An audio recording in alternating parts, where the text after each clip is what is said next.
எந்த ஒரு பொதுக்கூட்டமானாலும் நேரமாக இரவு ஆக இருக்கிறது.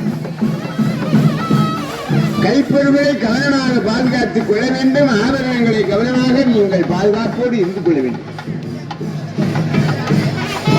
விலை உயர்ந்த பொருளை மதிக்க முடியாது, சிறப்பு வாய்ந்தது. கவனமாகவும் கள்ளமாகவும் உடைமைகள் கவர்ந்து சென்று விடாமல் நீங்கள் தன்னையே பாதுகாத்துக் கொள்ள வேண்டும். இப்போது முருகப் பெருமான் சூரப்பெருமனை எடுக்கவும் சூரப்பெருமான் பின்வாங்கி ஓடுகின்றவாகி நிகழ்வுகள் நிகழ்ந்து கொண்டிருக்கின்றன.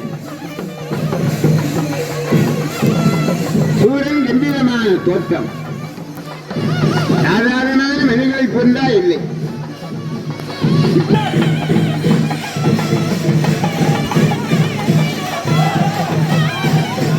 இருள் எப்போதுமே பகலை வெல்ல முடியுமா? முடியாது.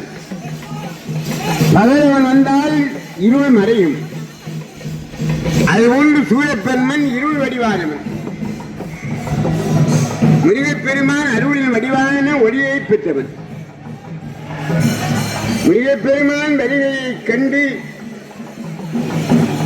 கதிரனை கண்ட இரவு போல் மறைந்து பகலாகிறது.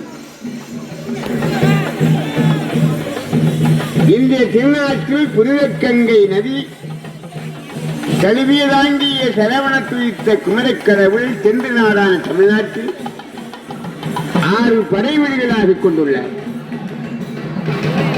இந்தியாவினுடைய பெருமை வாய்ந்த இந்திய திருநாட்டில் இருக்கிறார். தமிழ்நாட்டின் பெருமை எல்லை இல்லாத பெருமைக்கு மேல் பெருமை வாய்ந்தது.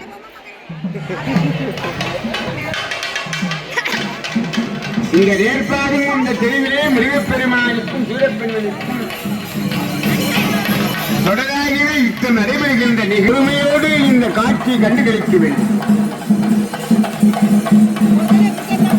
அரசுத்துறை பாதுகாப்புத்துறையின் சார்பாகவும் காவல்துறையினர் விலகிக் கொண்டுள்ளார்.